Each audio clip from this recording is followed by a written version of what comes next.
الرحمن الرحیم اللہم صلی علی سیدنا محمد وعلی آل سیدنا محمد کما صلیت علی ابراہیم وعلی آل ابراہیم انک حمید مجید۔ معزز سامعین، عزیز نوجوان نسل، عزیز طلباء و طالبات، آقا دو عالم صلی اللہ علیہ وسلم کی سیرت طیبہ خاتم الانبیاء حروف تہجی کے لحاظ سے آج حرف چ کے متعلق جو ہے وہ بتاؤں گا۔ چ حروف سے جو ہے جو ذکر کروں گا تحریر میں، اس میں چاند کے حوالے سے، آپ کے چشم مبارکہ کے حوالے سے، آپ کی چادر مبارکہ کے حوالے سے، آپ کی چاندی کی انگوٹھی کے حوالے سے، اور چاند کے دو ٹکڑے ہونے کے حوالے سے، اور چاشت نماز کے حوالے سے، اور سب سے پہلے جو میں ذکر کروں گا وہ چ کے حوالے سے آپ کے چہرہ مبارکہ سے شروع کروں گا کہ آپ کا چہرہ مبارکہ جو آپ کی تکمیل شخصیت تھا، خوبصورت ترین چہرہ مبارکہ جسے دیکھنے والا برملا کہہ اٹھتا تھا کہ یہ 14ویں رات کے چاند کی طرح ہے، اور یہ ایک سچے آدمی کا چہرہ ہے، اور جب یہ بولتے ہیں تو روشنی سی نکلتی ہے۔ اس چہرے سے زیادہ خوبصورت نہیں کوئی۔ ایسا چہرہ مبارکہ ہے جیسے لگتا ہے کہ آفتاب چمک رہا ہے، اور اس چہرے کو دیکھ کر لوگ سمجھتے تھے کہ سورج طلوع ہو رہا ہے۔ دیکھنے والا ہی اس چہرہ مبارکہ کو دیکھ کر مرعوب ہو جاتا تھا۔ چہرہ مبارکہ ایسے جیسے چاند کی چمک ہو، چہرہ مبارکہ ایسے جس سے مسرت جو ہے، خوشی جو ہے جھلکتی تھی۔ یہود کے بڑے عالم جو بعد میں دائرہ دین میں داخل ہوئے، حضرت عبداللہ بن سلام نے جب آپ کو دیکھا تو برملا کہا کہ آپ کا چہرہ مبارکہ جو ہے یہ ایک سچے آدمی کا چہرہ مبارکہ ہے، یہ جھوٹے آدمی کا چہرہ نہیں ہو سکتا۔ اسی طرح آپ نے ایک دفعہ شہر سے باہر قافلہ آیا ہوا تھا، وہاں سے ایک اونٹ کا سودا کیا، اور اس اونٹ کی قیمت دینے کے لیے آپ نے اسے کہا کہ میں بھجوا دیتا ہوں۔ قافلے والے تشویش میں مبتلا ہوئے کہ بغیر جان پہچان کے جو ہے یہ چیز دے دی، تو اس پر ان کے درمیان جو ہے گفتگو ہونے لگ گئی کہ واپس چلتے ہیں، اور چل کر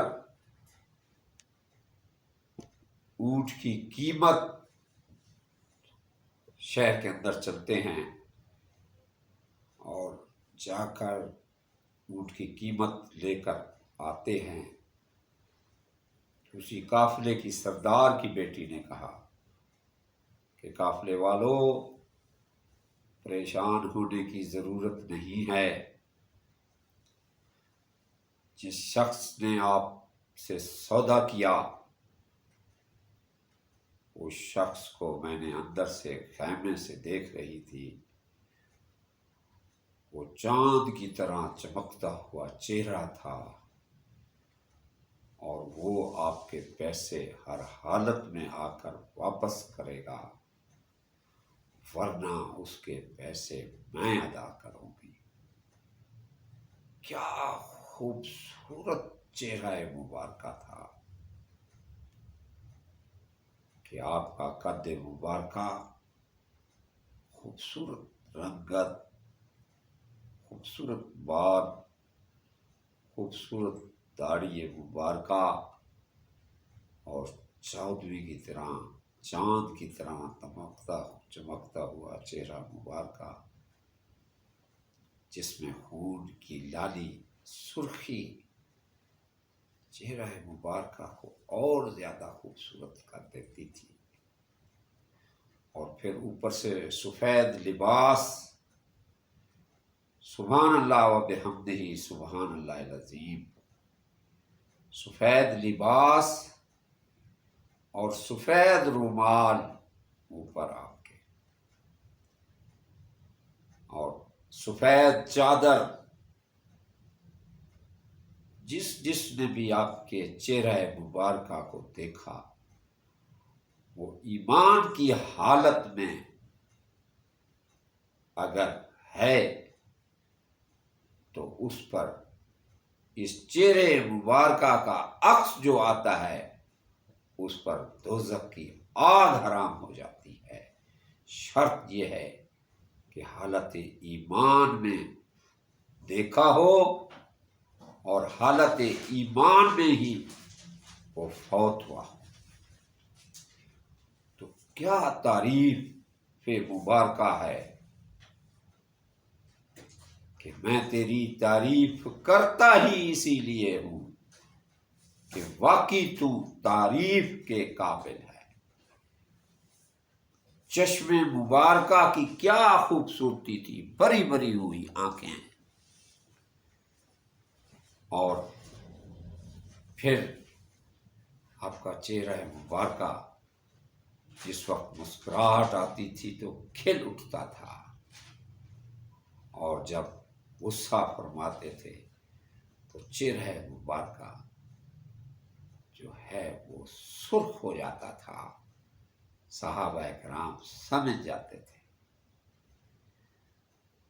معزز سامعین، کیا خوبصورتی تھی وجود مبارکہ کے اندر۔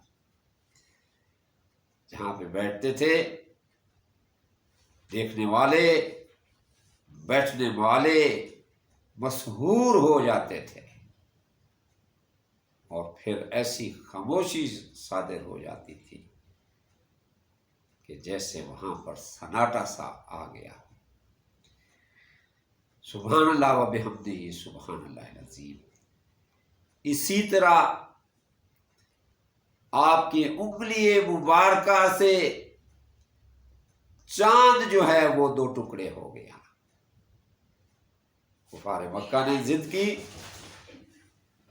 آپ نے انگلی مبارکہ کو اٹھایا، جیسے ہی آپ نے انگلی مبارکہ کو اٹھایا، چاند جو تھا وہ 2 ٹکڑے ہو گیا۔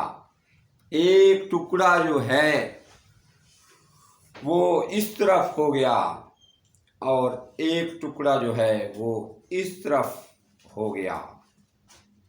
یہ آپ کی نبوت کا معجزہ مبارکہ تھا۔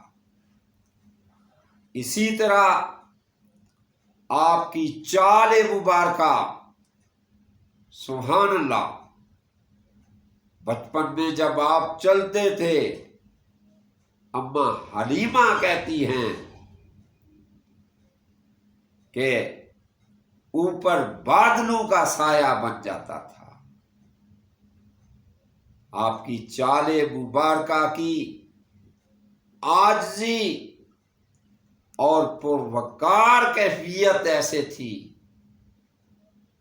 کہ جب چلتے تھے تو عاجزی یہ ہوتی تھی کہ جیسے کوئی آدمی اوپر سے نیچے کی طرف آ رہا ہے۔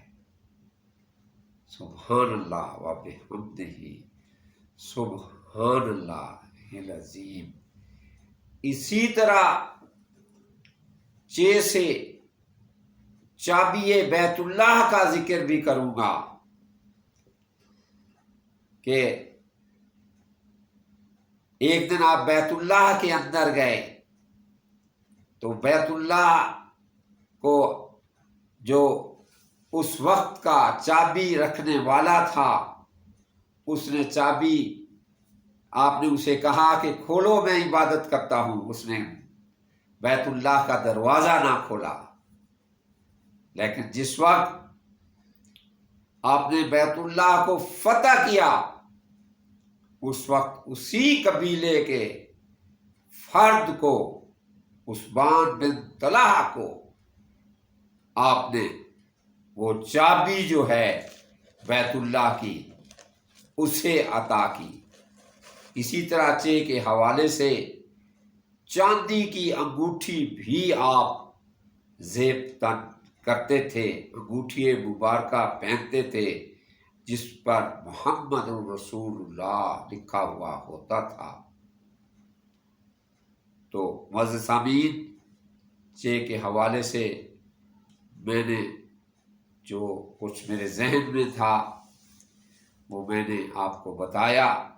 آپ کی لائف کے مبارکہ کے انصاف کے تعلق سے جب چوری کا ایک بڑا مقدمہ آپ کے سامنے لایا گیا، فاطمہ بن قیس کا، اور اسامہ نے سفارش کی، تو آپ نے کہا کہ چوری اگر یہ فاطمہ بن محمد بھی ہوتی تو میں اس کا ہاتھ کاٹتا۔